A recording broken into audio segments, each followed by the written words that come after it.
दिल्लीतील भोला ज्वेलर्स लूट प्रकरणातील सांगलीतील दोघे अटकेत, लाखोंचा मुद्देमाल हस्तगत।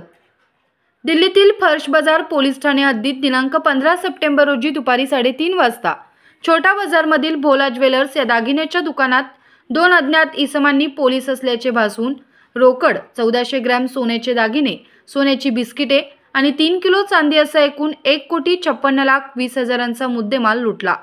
लुटीनंतर आरोपींनी दुकानातील कामगाराचे अपहरण करून पळ काढला होता। घटनेचे गांभीर्य लक्षात घेऊन दिल्ली क्राईम ब्रांचने तपास सुरू केला।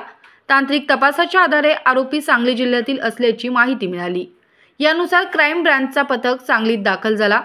सांगली स्थानिक गुन्हे अन्वेषण शाखेचे पोलीस निरीक्षक सतीश शिंदे यांच्या मार्गदर्शनाखाली विशेष पथक तयार करण्यात आले। पथकातील पोलीस निरीक्षक सुनील मस्के, पोलीस शिपाई अभिजित माळकर यांना गुप्त बातमीदारांकडून आरोपी सोनी आणि आरग गावात असल्याची माहिती मिळाली।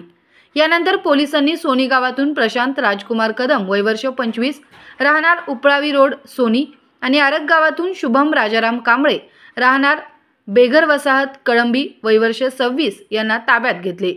प्राथमिक चौकशीत त्यांनी गुन्ह्याची कबुली दिली। पोलिसांनी कौशल्याने तपास करून लपवलेला मुद्देमाल हस्तगत केला। पंचासमक्ष पंचनामा करून सर्व मुद्देमाल जप्त करण्यात आला। दोन्ही आरोपींना दिल्ली क्राईम ब्रांच कडून न्यायालयात हजर करण्यात आले असून न्यायालयाने 4 दिवसांची ट्रान्झिट रिमांड मंजूर केली आहे। पुढील तपास दिल्ली पोलीस करत आहेत।